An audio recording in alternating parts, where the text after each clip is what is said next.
Olá, pessoal! Espero que todos vocês estejam bem. Bem-vindos à nossa Casa na Arte, pode entrar. Eu sou Vanina Sigrist e hoje eu trago aqui comigo mais um convidado super especial que eu conheço já há um tempo. Inclusive já tem um vídeo aqui no canal sobre um livro dele, mas um livro, naquele caso, de literatura infantil. Aventuras com dragões, enfim, que eu acho que vocês também vão curtir, vale muito a pena, é muito legal porque já é uma outra oportunidade de conhecer Djalma Moraes, o meu convidado de hoje. Djalma, seja bem-vindo. Espero que você esteja bem, enfrentando bem toda essa nossa crise, enfim, espero que esteja produzindo bastante. Djalma, quando me trouxe aqui em casa aquele livro, também me deixou aqui o seu Histórias que Minha Mãe Contava, que saiu pelo mesmo projeto literário Flechas ao Vento da Fabi Mesa, assim como aquele livro anterior. Com toda essa correria, lógico, recebi muitos livros, né, nesse meio tempo, enfim. Falei pro Djalma que eu aguardaria um pouquinho antes de ler o livro dele de literatura adulta, estas memórias de família que ele traz aqui, e em situação aí oportuna, numa circunstância oportuna, eu o convidaria para vir aqui na nossa Casa na Arte. Recebe esse selo novo, que já recebeu convidados tão especiais, amigos, antigos colegas, enfim.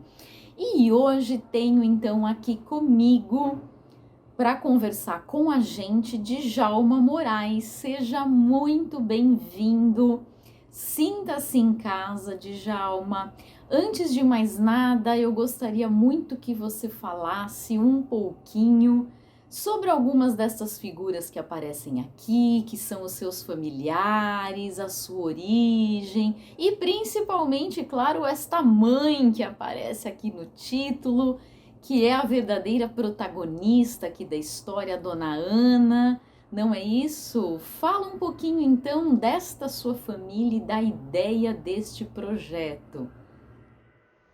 Olá, Vanina, olá pessoal. É um grande prazer estar aqui e principalmente poder falar um pouquinho deste livro que foi uma paixão para mim, poder escrever, principalmente relembrando histórias da família, relembrando minha mãe, que foi uma pessoa emblemática, né? Uma pessoa que contribuiu muito para melhorar a vida de muita gente aqui na nossa região, uma pessoa que trabalhou muito, uma pessoa que se dedicou muito à atividade que fazia. Ela lavava roupas para fora, tinha uma clientela enorme. Também poder falar da minha avó, Dona Isméria, que foi uma pessoa, uma líder comunitária quando não se falava em líderes comunitários, né? Ela teve uma trajetória fantástica, tendo vários filhos, mas ao mesmo tempo cuidando de muita gente. Ela transformou a vida de muitas pessoas através dos seus conselhos, dos seus exemplos, e o que mais me enche de orgulho é que, assim, da minha família, que eu herdei e que me marca muito é essa vontade de ajudar as pessoas, né? Essa vontade de fazer o bem, de ver pessoas felizes, né? No livro eu também relato alguns episódios importantes também, relativos à vida da minha mãe com o meu pai, algumas ações que eu, muito pequeno, tive que fazer para ajudá-la de alguma forma. E também falo dos meus tios, a importância que eles tiveram na nossa vida, a relação da minha mãe com os meus tios, as emoções que ela sentiu em alguns momentos, principalmente com o nascimento dos meus filhos. Primeiro com a minha filha, depois o meu filho. E o orgulho de avó, né, de poder cuidar dos seus netos, o orgulho de se doar mais uma vez. Outra coisa que eu destaco bastante no livro é a habilidade dela de ser dramática na contagem das histórias, né? Ser dramática na maneira de criar um fato e transformar esse fato praticamente numa minissérie, né? Essa é uma característica dela e uma característica que hoje já adulto eu vejo que é uma herança, né? Talvez muita gente não saiba, mas na comunidade negra como um todo, principalmente ela que veio do interior da Bahia, onde ainda há remanescentes de povos escravizados, principalmente na Goz, há sempre a força do relato, né? A história verbal é fantástica, é através dela que eles educam, é através dela que eles mantêm os seus valores. E ela herdou essa característica de contar histórias, mas eu acredito que com uma certa morbidez contar histórias de terror, né? E eu me lembro bem que essas histórias que ela contava me assustavam muito, né? E eu ficava apavorado, como a Vanina mesmo falou. Mas temos mais coisas aí para falar, viu?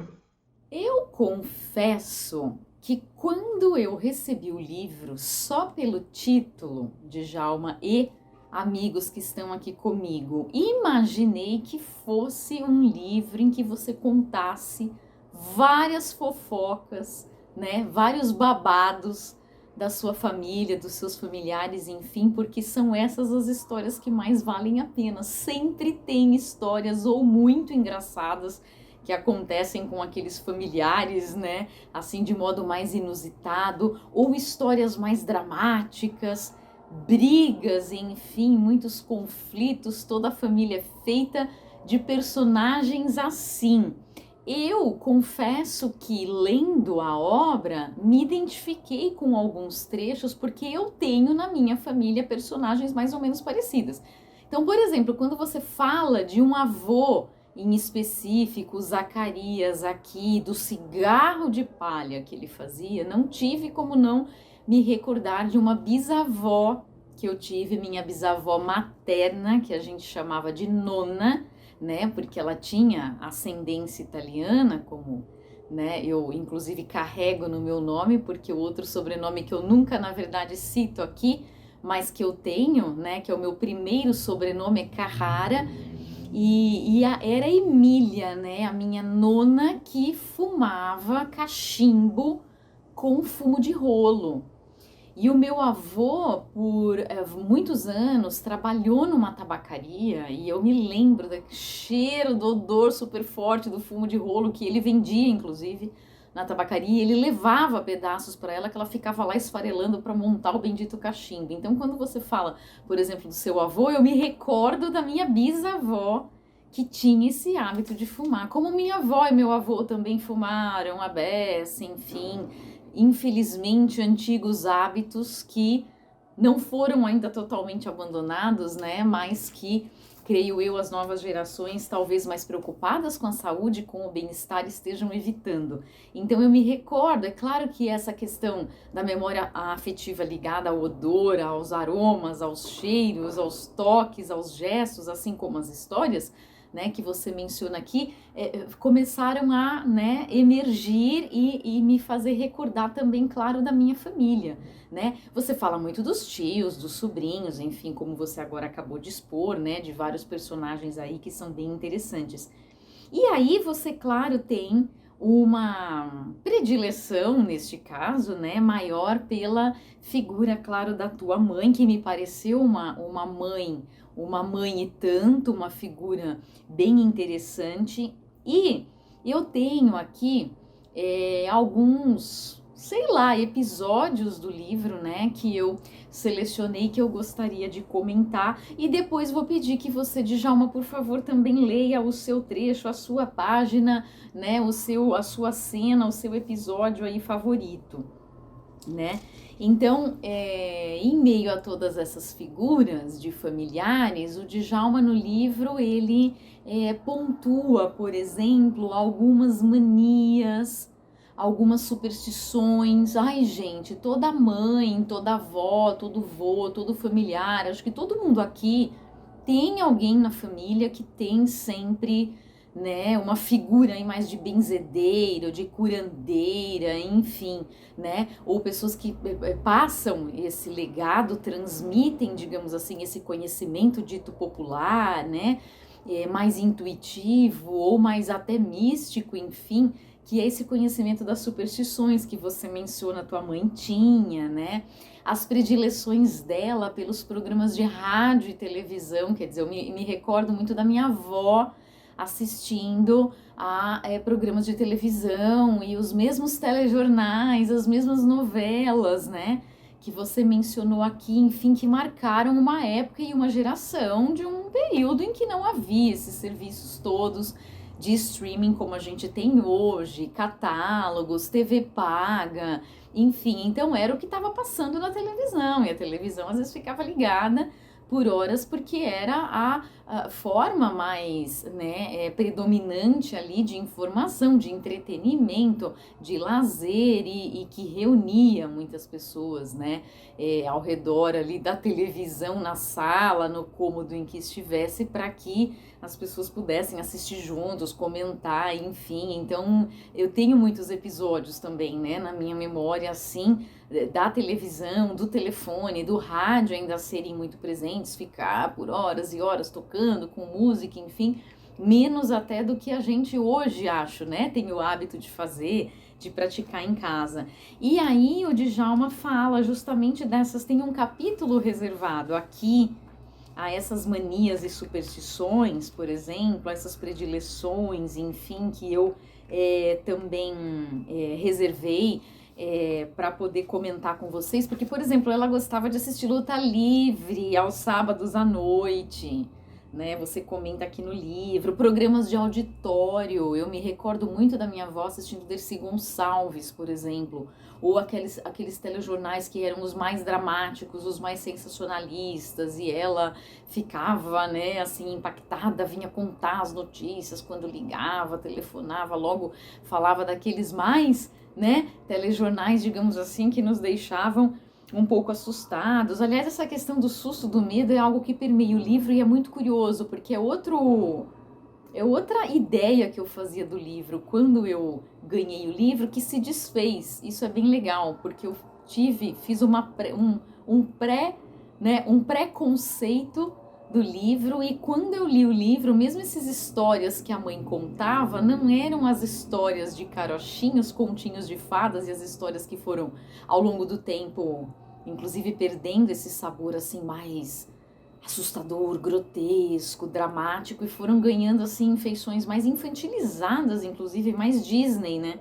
Mais Disney, assim. Então não são essas historinhas infantis educativas, né? Muito construtivas, enfim, que a mãe do Djalma contava, pelo que eu senti aqui. E isso foi algo que me chamou muito a atenção e que eu achei super legal, por isso também o título do vídeo, enfim, aqui, que é porque são histórias mais assustadoras mesmo, e ela não poupava nem a você, nem aos irmãos, nem aos pequenos aí da família para contar esses casos. Então pode ser que fosse em razão também dessa dramaticidade que ela encontrasse ou na luta livre, ou nos telejornais a que ela assistia, ou nesses programas de auditório, né? O Djalma menciona aqui alguns, ou nas novelas, enfim, filmes. Os seus prediletos, os prediletos da dona Ana, mãe do Djalma, eram filmes de faroeste, por exemplo, né? Que creio eu, todos aqui tem alguém também da família que gostem, enfim, ou que assistiam, mesmo pessoas que, né, já não estejam mais aqui, mas que,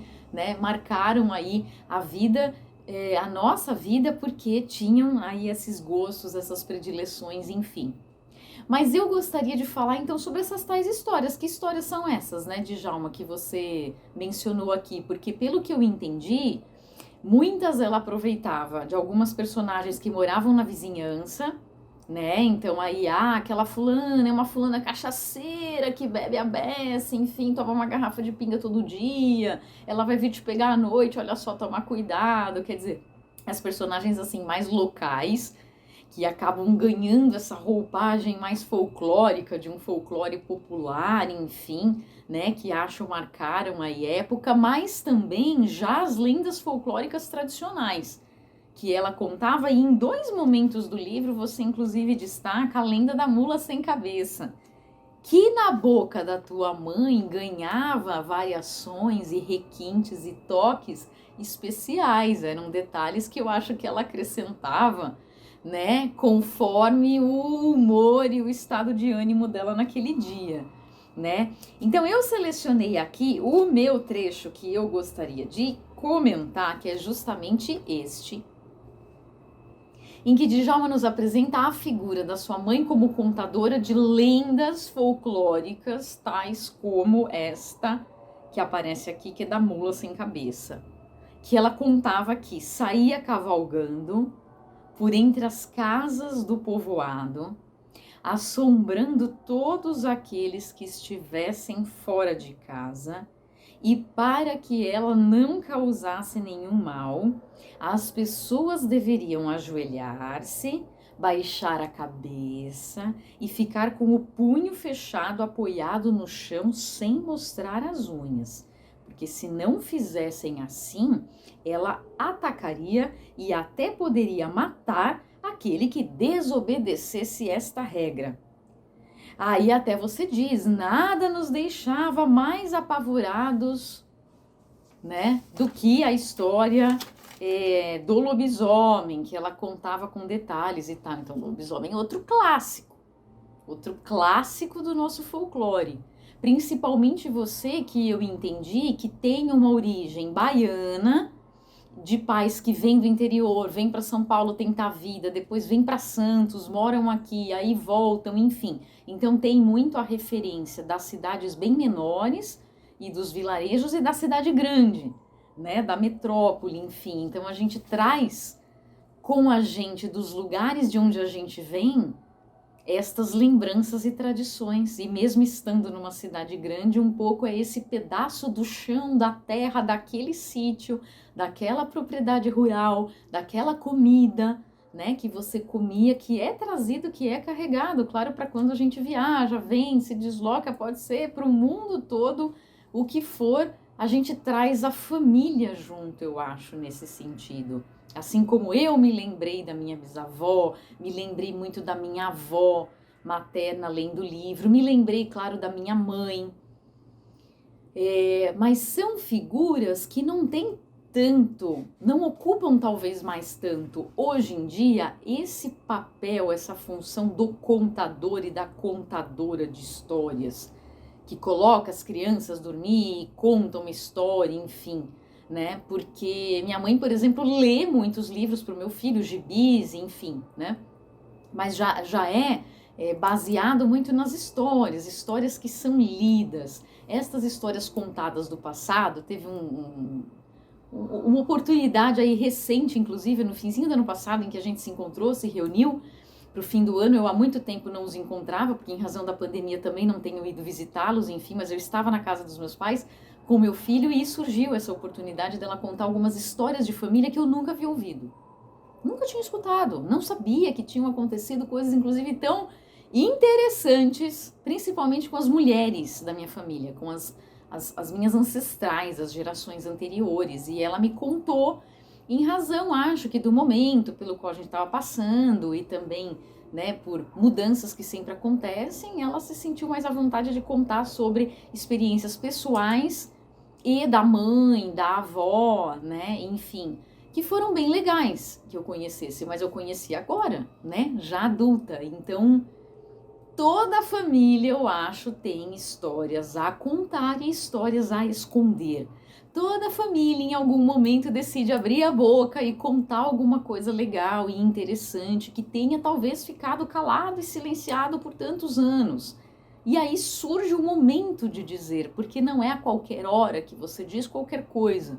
Talvez você espere que o seu, né, interlocutor, com o seu descendente que vai ouvir a tua história ou a história dos antepassados, esteja preparado para ouvi-las. Também eu acho que tem muito isso, né?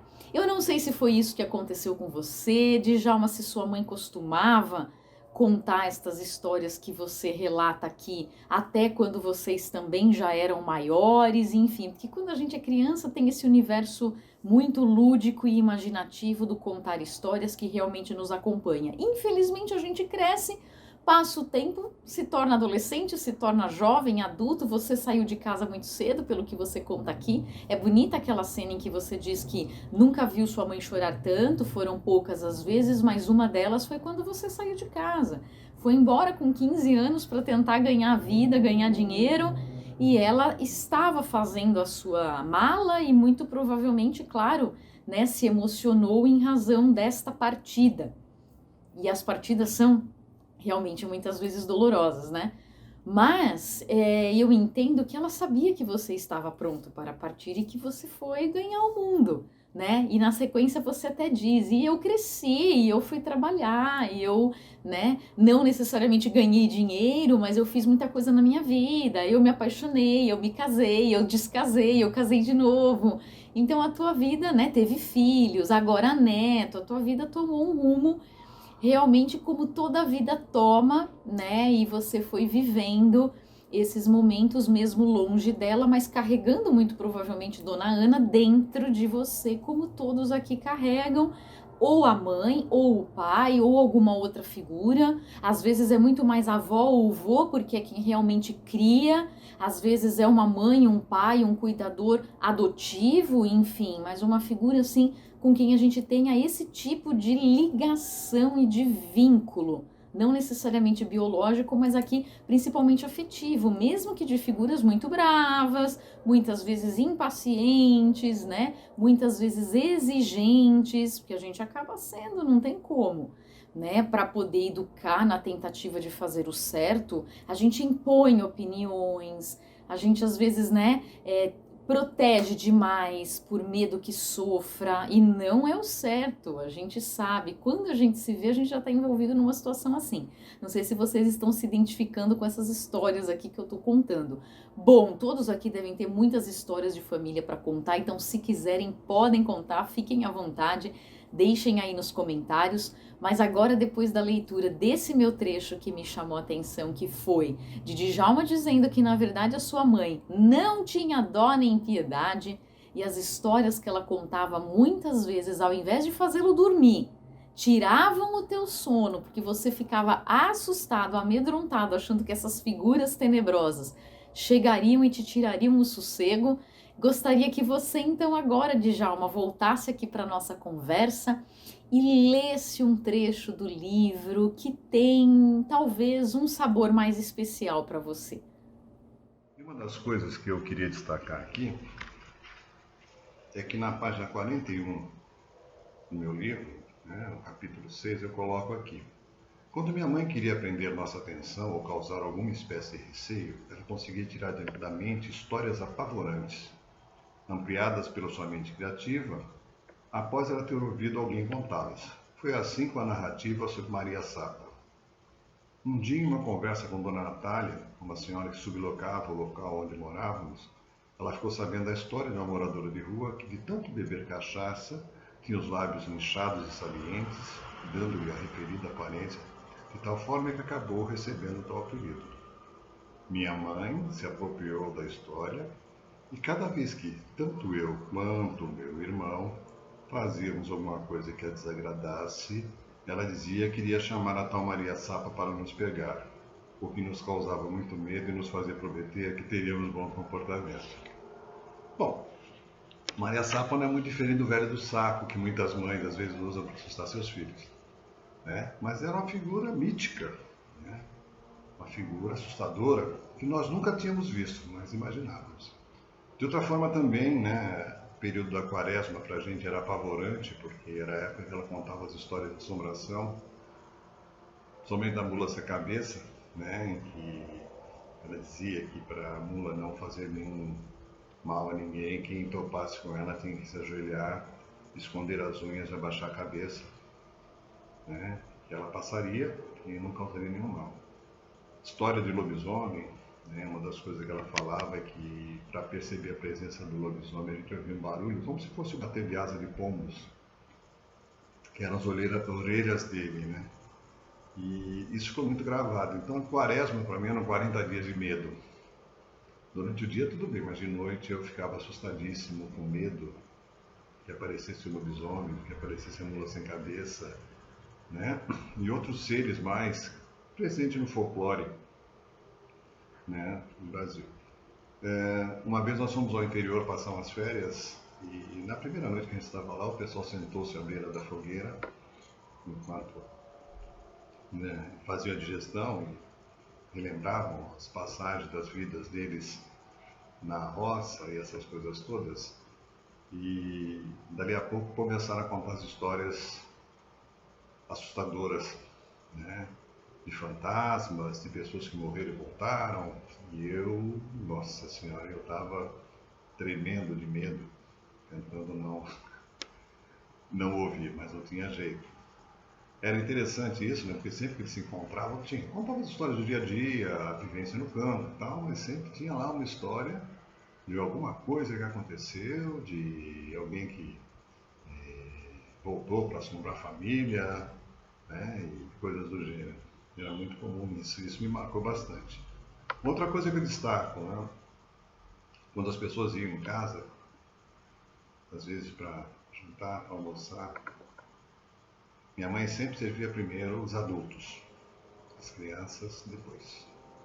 E se ela estivesse conversando, ou meu pai estivesse conversando com algum adulto, algum conhecido que fosse, nós não tínhamos direito à palavra. Então, a ordem era, em conversa de adulto, criança não entra. Então, realmente é o que aconteceu. Bom, isso aqui é um apanhado geral, né, do conteúdo do livro. Eu procuro contar o básico. Na realidade, fofoca não tinha. A gente teve algumas dificuldades, a gente teve perdas, a gente teve algumas situações de conflito, mas nada que a gente possa falar que seja assim um estardalhaço. Como toda família, a gente tem aquela pessoa que sai fora da curva de alguma forma, né? Mas graças a Deus, na nossa família, nós nunca tivemos casos mais graves, né? Nunca tivemos assim, coisas que fossem muito extremas. Tivemos assim problemas de saúde que a gente teve que acompanhar.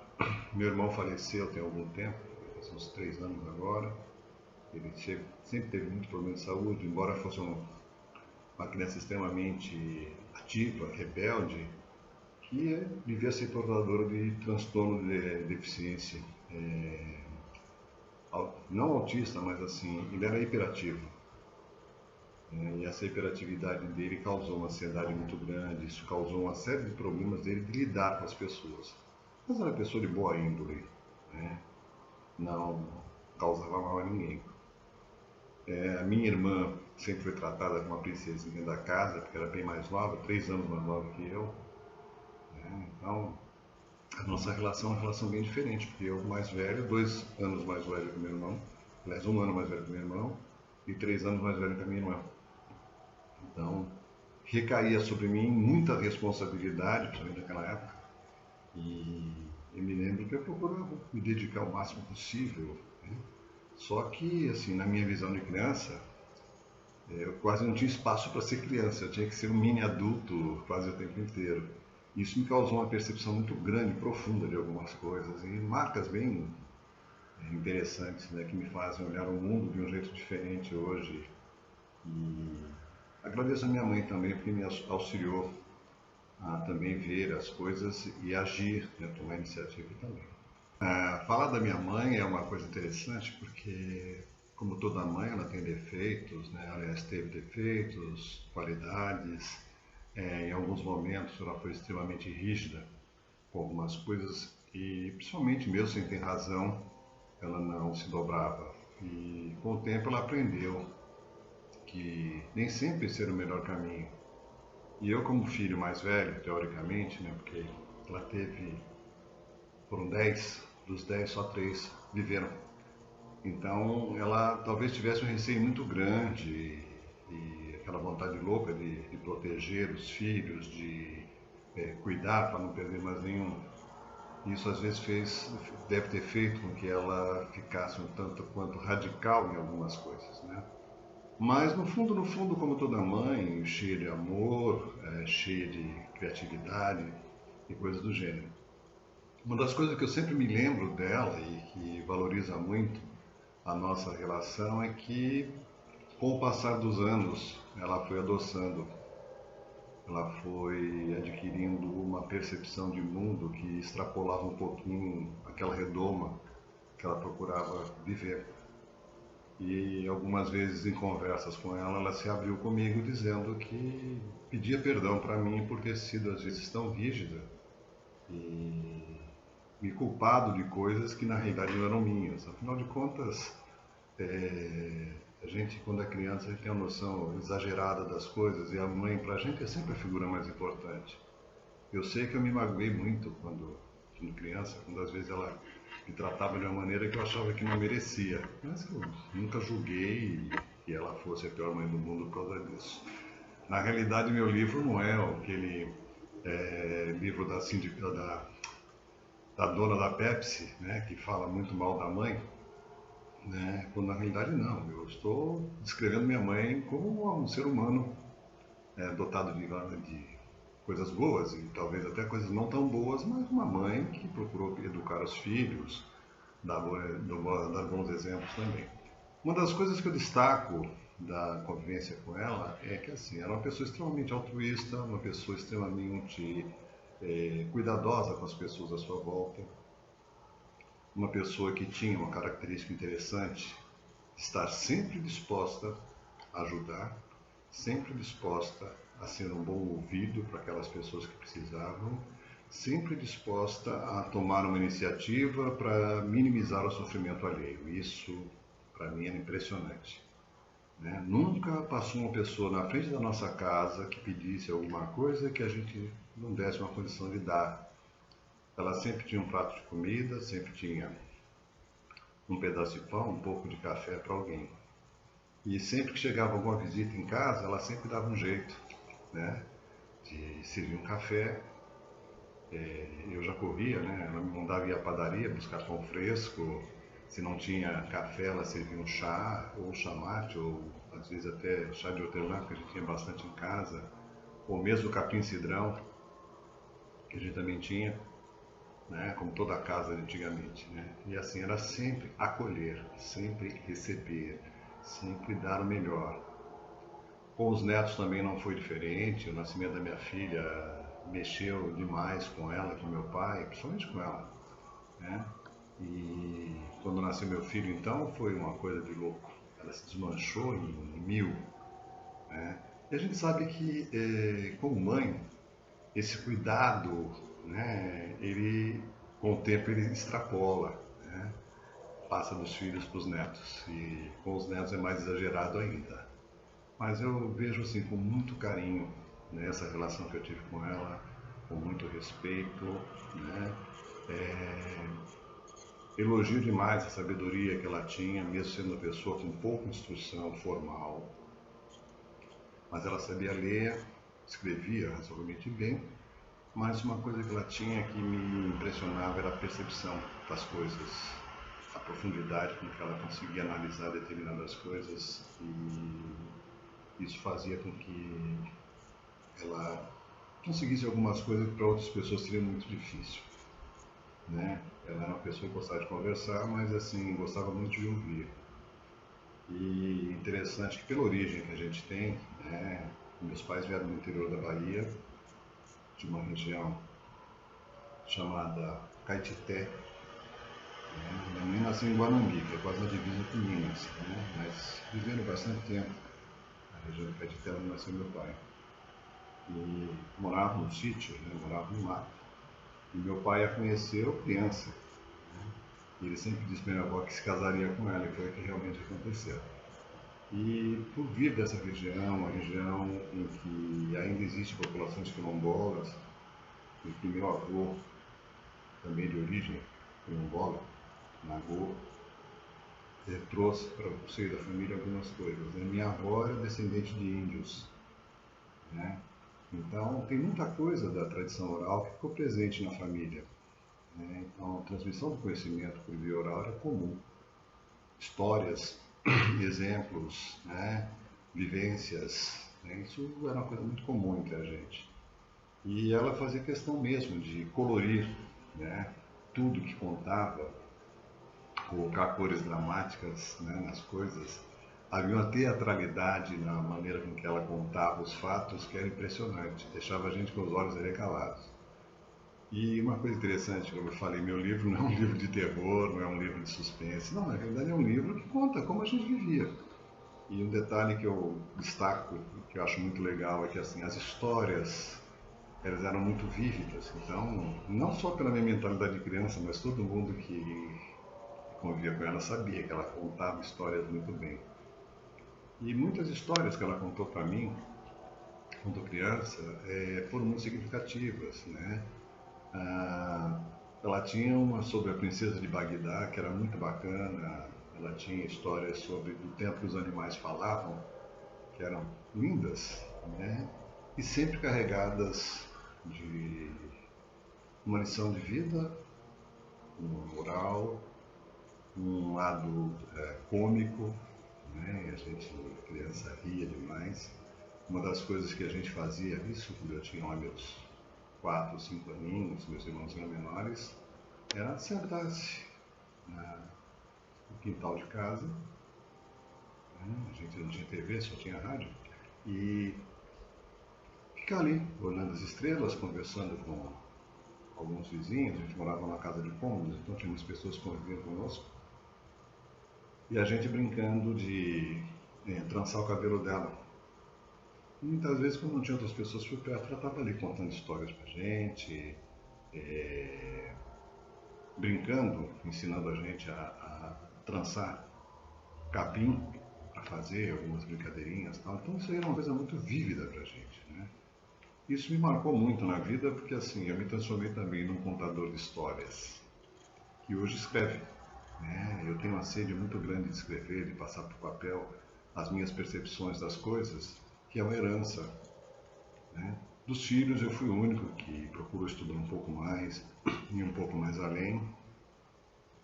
E nessa trajetória minha, eu comecei a escrever aos 13 anos, né? Meus primeiros poemas.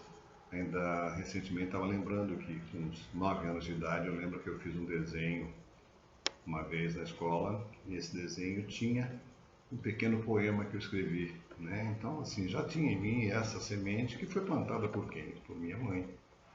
Minha avó também é uma ótima contadora de histórias, né? E eu tive a felicidade de conviver com ela nos últimos anos de vida, um bom tempo, e ouvir suas histórias, conhecer um pouco mais da sua vida, conhecer um pouco mais da visão que ela tinha dos meus pais, né? Como ela enxergava, como ela conviveu com meu pai, com minha mãe desde cedo, como foi a criação deles. Isso também é um bom motivo para ótimas histórias. E minha avó também foi uma pessoa muito significativa no bairro que ela morava, lembrada por muita gente, porque ela socorreu, ela deu apoio, ela orientou milhares de pessoas que batiam a sua porta, né? Então isso está em mim também, está no meu DNA. O querer ajudar, o querer transferir algum conhecimento do mais simples possível, nada muito complexo, mas assim, transferir através das palavras, né? Falando também disso tudo, eu posso traduzir um pensamento de Rimbaud que diz assim: todo homem que eu conheço sabe muito mais do que eu. Portanto, eu tenho muito que aprender com cada um deles. E é mais ou menos isso que norteou a nossa vida, essa relação minha com a minha mãe. A influência da minha avó é muito grande, porque minha avó tinha uma frase que ela dizia que era o seguinte: tudo que o sábio joga, eu pego. Isso abre um caminho muito grande para a gente em termos de aprendizado. E eu tive um aprendizado grande com elas, né? Tanto com minha mãe quanto meu pai, mas minha mãe foi muito significativa. Por isso... Muito bem, muito obrigada pela sua participação. Antes que você se despeça aqui do nosso público, gostaria muito que você deixasse uma última mensagem a todos aqueles que têm boas histórias de família para contar, que têm histórias contadas pela mãe ou por qualquer outro familiar, ou que estejam iniciando uma família agora. Enfim, o que você tem a dizer, você que eu sei, já que o conheço da faculdade, é alguém que tem também as suas próprias histórias para contar, tem os seus ensinamentos, porque já leciona há muito tempo, é palestrante, é coach, enfim, você está acostumado a falar com o público e ter algum legado, alguma frase sábia, algum pensamento, enfim, algo a dizer para poder abrilhantar ainda mais essa nossa conversa, já que foi muito bom ter tido a oportunidade de falar um pouquinho desse teu livro, né? Histórias que minha mãe contava. Então, Djalma, vamos lá, tua frase, palavra ou pensamento, a tua última mensagem antes que a gente encerre. Para finalizar, eu digo que assim, foi um grande prazer escrever, foi um grande prazer contar a história dela. Um prazer maior ainda saber que outras pessoas estão lendo e às vezes se identificando com o que foi lido. Tá? Eu agradeço a oportunidade, Marina, e eu não esperava ter uma oportunidade tão grande de poder expor, né, o que eu fiz. Mas assim, é sempre bom saber que tem pessoas que também querem nos ajudar, querem mostrar o nosso trabalho e principalmente, né, estão de coração aberto para ouvir nossas histórias. Muito obrigado, viu? Muito obrigada a você. O Casa na Arte Recebe hoje contou com a participação do escritor Djalma Moraes. Um grande abraço a todos que me acompanharam até aqui e que estão comigo sempre na Casa na Arte. Eu prometo trazer mais convidados especiais toda semana para vocês. Um grande beijo e até lá!